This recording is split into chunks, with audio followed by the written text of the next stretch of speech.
Assalamualaikum warahmatullahi wabarakatuh. Bertemu kembali di channel Hermawan Haryati. Apa kabar sahabatku semuanya, rekan guru agama Islam di seluruh Indonesia? Mudah-mudahan dalam keadaan sehat walafiat tanpa kurang suatu apapun. Dan semoga apa yang menjadi cita-cita kita di tahun 2020 ini bisa tercapai, khususnya untuk kawan-kawan yang ingin mendaftar sebagai ASN P3K, semoga lulus dan mengisi formasi. Amin. Seperti biasa, saya akan membahas 10 soal tes kompetensi teknis mata pelajaran pendidikan agama Islam dan budi pekerti untuk guru SD, SMP, SMA, dan SMK dari nomor 21 sampai nomor 30. Disimak baik-baik, diingat-ingat soalnya, dipahami jawabannya, jangan di-skip ya, karena setiap nomor adalah ilmu pengetahuan. Mudah-mudahan dapat menjadi modal dalam menghadapi tes P3K dan tes CPNS. Langsung saja kita mulai untuk soal nomor 21. Tafsir Al-Manar oleh Muhammad Abduh, Tafsir Al-Maraghi oleh Mustafa Al-Maraghi, Tafsir Mahasinut Ta'wil oleh Jamaluddin Al-Khosimi adalah kitab-kitab tafsir yang lahir pada titik-titik A. abad 11 dan 12, B. abad 13 dan 14, C. abad 13, D. abad 14. Untuk jawaban yang benar pada soal nomor 21 ini adalah B, yaitu abad 13 dan 14. Jadi tafsir-tafsir tersebut lahir pada abad 13 dan 14.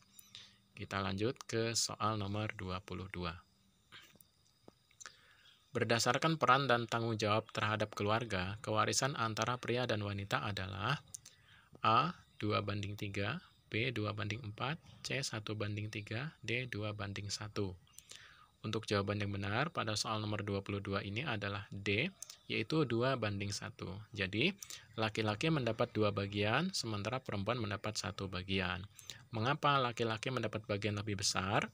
Karena laki-laki akan menjadi kepala keluarga dan dia akan menanggung keluarganya. Sementara untuk perempuan, dia akan ditanggung oleh suaminya atau ada orang yang akan menanggung hidupnya. Jadi berdasarkan peran dan tanggung jawab terhadap keluarga, laki-laki mendapat warisan lebih besar daripada perempuan, yaitu 2:1. Jawaban yang benar adalah D. Kita lanjut ke soal nomor 23. Sebelum kita lanjut ke soal nomor 23, buat kawan-kawan yang belum subscribe, mohon keikhlasannya untuk tekan subscribe dan hidupkan loncengnya, agar ada notifikasi setiap kali saya upload video terbaru. Mudah-mudahan bermanfaat bagi kita semua. Amin. Kita ke soal nomor 23. Arti dari tauhid adalah titik-titik. A. Menyatukan, B. Menunggalkan, C. Meyakinkan, D. Menentukan. Untuk mengetahui jawaban yang benar, kita harus tahu apa yang dimaksud dengan tauhid itu sendiri. Tauhid adalah menyatakan keesaan Allah atau keesaan Tuhan. Jadi, menyatakan bahwa Allah itu Maha Esa, Allah itu satu, dan tidak ada duanya.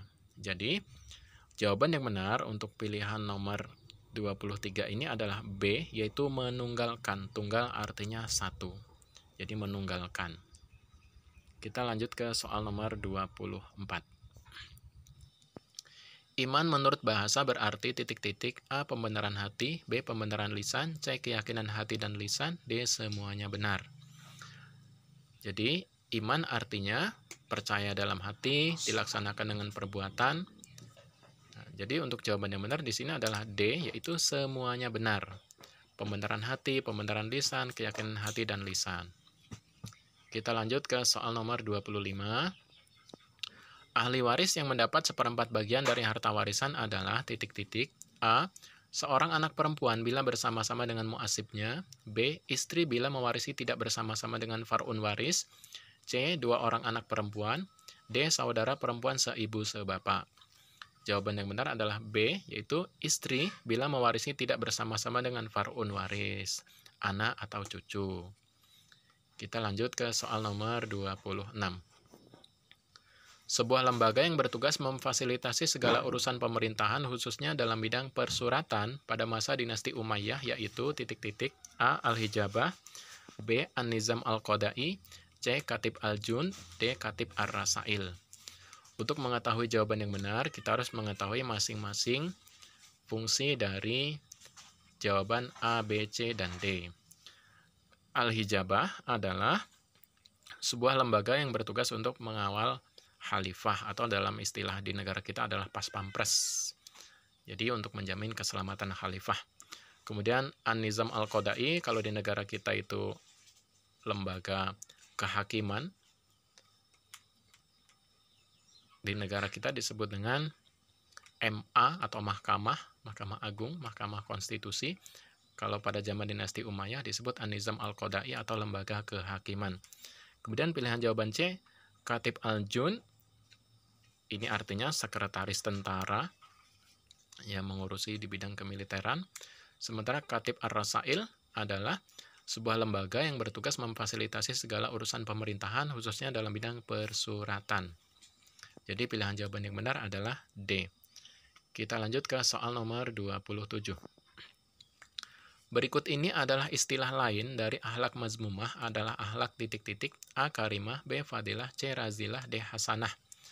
Akhlak mazmumah adalah akhlak yang buruk atau akhlak yang tercela. Sedangkan akhlakul karimah, akhlakul fadilah, dan akhlakul hasanah adalah akhlak-akhlak yang baik.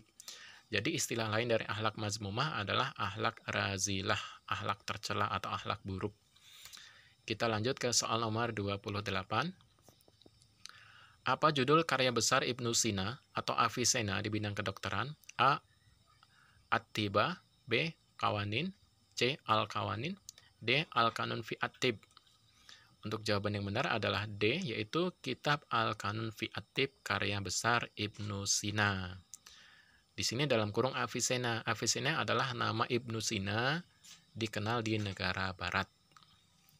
Jadi orang-orang barat mengenal dengan sebutan Avicenna. Sementara kita dan orang-orang di dunia timur mengenal dengan sebutan Ibnu Sina. Kita lanjut ke soal nomor 29. Kita lanjut ke soal nomor 29. 8 asnaf bagi orang yang menerima zakat telah termaktub dalam surat Al-Quran, yakni titik-titik. A. Quran Surat Al-Anfal ayat 7, B. Quran Surat Yunus ayat 7, C. Quran Surat Al-Baqarah ayat 76, D. Quran Surat At-Taubah ayat 60. Untuk jawaban yang benar pada soal nomor 29 ini adalah Quran Surat At-Taubah ayat 60. Berikut ini bunyinya, yang artinya, sesungguhnya zakat itu hanyalah untuk orang-orang fakir, orang miskin, amil zakat yang dilunakkan hatinya atau mu'alaf, untuk memerdekakan hamba sahaya, untuk membebaskan orang yang berutang, untuk jalan Allah, dan untuk orang yang sedang dalam perjalanan, sebagai kewajiban dari Allah. Jadi jawaban yang benar adalah surat At-Taubah ayat 60, tentang 8 asnaf. Lanjut ke soal nomor 30. Yang bukan termasuk tujuan akidah Islam adalah titik-titik. A. Menjaga umat dari kesesatan. B. Memurnikan niat dan ibadah hanya kepada Allah semata. C. Memberikan batasan kepada akal dan pikiran. D. Ketenangan jiwa dan pikiran. Untuk jawaban yang benar pada soal nomor 30 ini, silakan kawan-kawan tulis di kolom komentar ya. Nanti siapa yang jawabannya benar, maka komentarnya saya sematkan. Itu tadi 10 soal dari nomor 21 sampai nomor 30 sudah kita bahas. Mudah-mudahan bermanfaat untuk menghadapi tes P3K dan tes CPNS. Kurang lebihnya saya mohon maaf. Saya akhiri. Wassalamualaikum warahmatullahi wabarakatuh. Selamat belajar, semoga sukses.